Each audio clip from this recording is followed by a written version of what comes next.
the first thing I wanted to start talking about is our buddy Ryan Walters again, because he's on every show. Now, last week, when I talked about him on this live stream, it was because he wanted to spend at least $3 million of taxpayer money on King James Version Bibles for teachers all across the state of Oklahoma. Ryan Walters, of course, is the Oklahoma Superintendent of Public Instruction. And I won't rehash everything. You could just watch that other video if you want to. But the gist of it was that his office had already released a formal request for publishers to bid on providing 55,000 Bibles to teachers across the state. In theory, a book publisher can say, oh, just tell me what you want, and I'll print up the books right away for the cheapest possible cost to taxpayers. And what do you want in it? And this is what he said last week when we spoke. This is what he said every book. This is what he wanted from the publishers. This is version 1.0. It said, look at 2.3. We need 55,000 Bibles with shipping, and you need to send it to each school district, and you need to do it in under 2 weeks after we sign a contract. Which means very fast turnaround. If you're a publisher that does not have 55,000 Bibles sitting in a warehouse somewhere, you're not going to have enough time to get these up and running. 2.4 here said you have to provide the KJV Bible for historical accuracy. What? No, but okay. So we need the Old and New Testament and the KJV Bible. This is interesting. 2.5. In the Bible, you have to include the Pledge of Allegiance, the Declaration of Independence, the Constitution, and the Bill of Rights.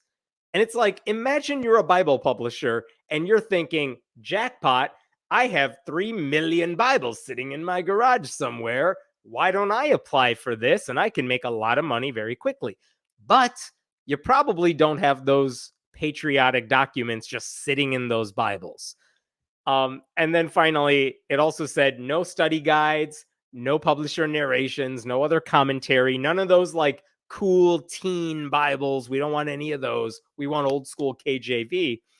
And then the weird thing in 2.7, the supplier's Bible must be bound in leather or leather-like material. No paperbacks. None of those. No. You need a hardcover. And the reason we talked about this last week is because when you read that list of requirements, it seemed like only one Bible would fit all those qualifications and could be sent to Oklahoma teachers in a relatively quick time. And it was the Trump Bible, the one he was hawking earlier this summer, the one that costs $59.99 plus shipping. And that included exactly all of those things. And that was bound in leather or something similar to leather. Like, the story was that Ryan Walters appeared to want to spend more than $3 million of taxpayer money on Trump Bibles, which was basically a way to say, hey, Donald Trump, we here in Oklahoma want to give you a share of $3 million, whatever cut you get from it. And we'll take all those Bibles that no one wants to buy off your hands. And so that was disturbing. Also, why do you need 55,000 Bibles? Like, there are fewer teachers in Oklahoma than 55,000, and not all of them, even under Ryan Walters' rules, would need Bibles. So none of this made any sense. Basically, if you did the math, Ryan Walters wanted to spend like $140 a Bible. None of this made any sense. Okay. And so I also pointed out last week that when reporters at the news outlet Oklahoma Watch asked book publishers, do any of you have Bibles that meet these criteria? One massive publisher said, we carry 2,900 Bibles. None of them meet these criteria. Like, we could not supply Oklahoma schools with what Ryan Walters wants.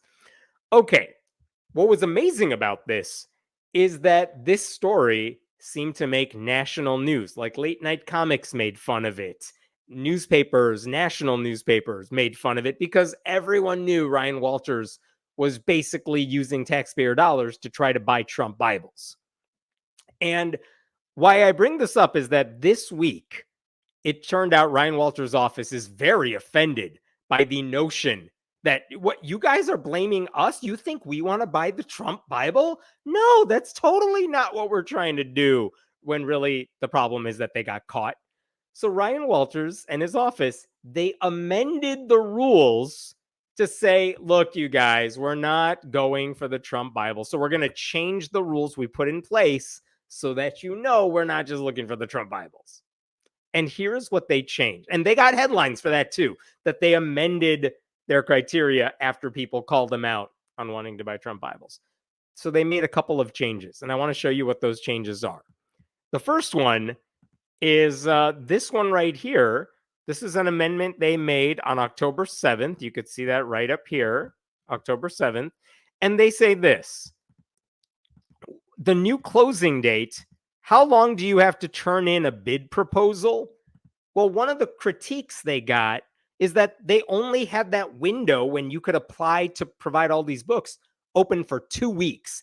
And everyone was like, how is anyone going to know between now and 2 weeks from now if they can print up 55,000 Bibles from scratch with all the things you need? Like, you can't do that unless you just have the books sitting in a warehouse like the Trump people do. So now they changed it to October 21st. That gives everyone 3 weeks to submit proposals. Is that really much of a change? Not really. As people pointed out last week, usually when you have proposals like this, the standard window is 4 weeks. So they went from 2 weeks to 3 weeks. It's a little better, but also this still doesn't give publishers a lot of time to figure out if they can provide everything Oklahoma needs. So that seems like a change, but it's not really a change. It's a cosmetic change. It doesn't make any meaningful difference. Now, here's where it gets really interesting. I showed you that request for proposal. Well, they changed that too. Check out their new rules. This is in the amended version. Look above my, is it here? Oh, I'm sorry, the date's not on here, but that's okay. Look at these new rules here. So they still say we need 55,000 Bibles. They still say we need the KJV. This is interesting now. All those patriotic documents, the Pledge, the Bill of Rights, Constitution, Declaration of Independence, look at this last line. These can be bound together or separately. Separately. So now you don't need these to be included in the Bible. So for all those like the Gideons who might have old KJV Bibles just sitting around, they might be able to apply, because guess what? It looks from here like you could just print out the Pledge of Allegiance off of a website, put together a mini pamphlet of like, I don't know, 15, 20 pages, staple it together, and hand teachers a copy of that printout along with the Bibles, right? Because it could be bound separately. And that sounds like it opens the door to more bidders. However, let's keep reading. 2.6, no study guides, narration. Yeah, same as before.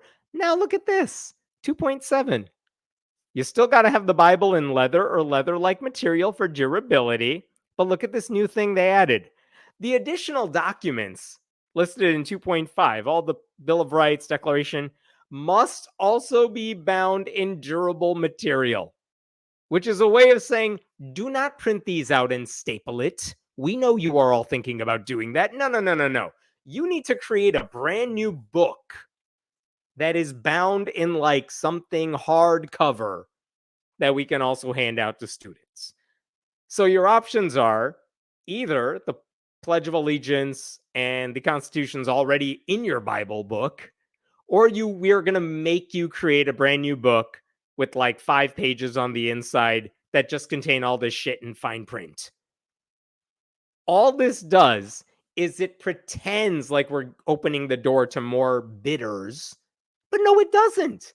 Because who's going to create a brand new book with just a couple of documents anyway? That doesn't make any sense. So they got the headlines they wanted, that they're amending the proposal now that everyone's yelling about the Trump Bible. But the changes they're making still make it so that the Trump Bible people are the only people who can apply. It's not really a change at all. So I just want to point out that they're not making any reasonable change here. It's just a pointless exercise. I don't know why they even bothered amending this at all. It's just a meaningless requirement that they added. Interestingly enough, when the Associated Press wrote about this, and I want to show you their headline, Oklahoma amends request for Bibles that initially appeared to match only version backed by Trump. That actually is a win for Oklahoma and Ryan Walters because it makes it sound like, look, we heard your criticism, we made the changes. But I just showed you they did not make any real changes.